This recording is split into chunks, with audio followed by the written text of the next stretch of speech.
Man like you lot, what's up guys, it's SIFmasry and today we are doing an episode 3 review of Batman the Enemy Within Season 2 Fractured Mask. So, as it is, it's very obvious. If you have not played or watched the full episode of episode 3, then click off this video because it contains a lot of spoilers and is really spoiler heavy. In this review of this episode, I will try to review the episode in as much detail in as little time as I can. Also, I want to thank my good friend Percy for making me a Batman PNG logo to put in my thumbnails. It looks really great. I mean, look at it. Isn't that beautiful?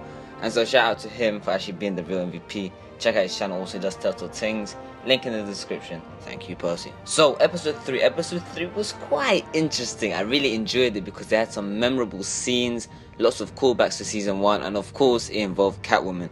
Anything that involves Catwoman is good, right? And now, in terms of plot development, it was a bit slow. Now, that is not necessarily a bad thing because I do believe Telltale was able to have slower plot development be good in this episode. And the fact that they focus more on relationships and how everyone feels about each other was able to be successful. A lot of this episode was Catwoman heavy, which I don't mind, like I said, and I thought it was a really good episode because of how successful Catwoman's voice acting and role in season 1. It clearly carried over to season 2 and fans were obviously happy about her returning, and so we can continue this relationship that, you know, was kind of finished abruptly with Catwoman as friend or foes. That's obviously depending on your decisions. You spend the majority of this episode with Selina, or should I say Catwoman, because you really do spend most of your time with Catwoman rather than Selina. Two different identities but the same person, and obviously it's up to you. You can improve, change or break the relationship you had with her in season 1. There is a lot of tension romantically between the two, but nothing is actually forced upon you, the player, which is great. I personally decided to go for a relationship myself with Catwoman, but within the episode nothing is absolutely concrete, which is something that I really noticed. And the fact that Catwoman and Batman are kind of getting together was a bit different, and the fact that I'm saying it's not concrete is because I personally felt at times she was acting or playing games with Bruce Wayne, because, well, she is Catwoman and Catwoman tends to be rather independent and always on the move, something that a relationship goes against. And so it's really great how Telltale Games made sure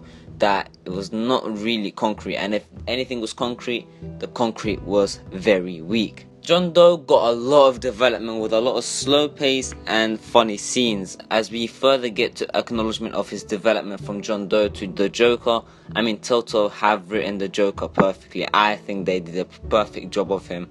I mean, John Doe isn't the master manipulator that you see, but he is also inexperienced, so it kind of balances it out, but at the same time it gives you this creepy vibe from him.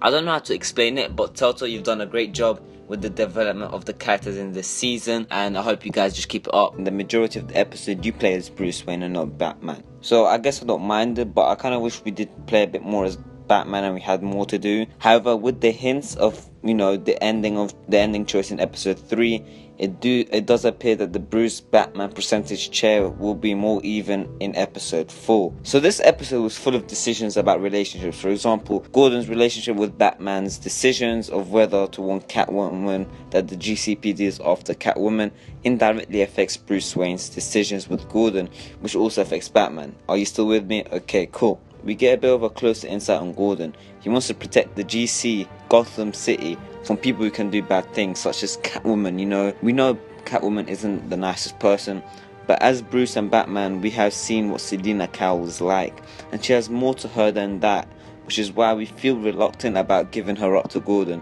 A smart move, Telltale. Speaking about Catwoman, the last thing I must mention is that the ending we must speak of. This decision was so big, but it's kind of easy for me. My Bruce will never put his mission above his people that he cares about so deeply.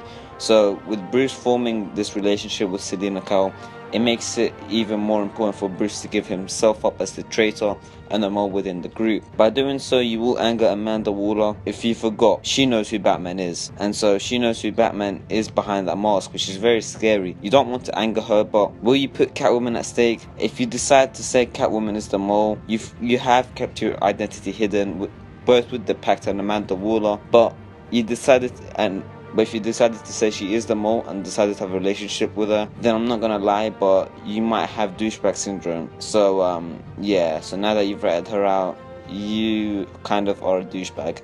Anyway guys, thank you so much for watching. If I have to rate this episode out of 10, it'd probably get about a 7.8, you know, maybe even an 8. I'm not too sure. It's one of them ones where I put a question mark. It was really good. It's definitely above a 7, probably an 8 to be honest. It was a really good episode, but you know, it was a bit slow, which is not bad, but you know, I wish there was a bit of more faster gameplay, some more action that could have involved within the episode.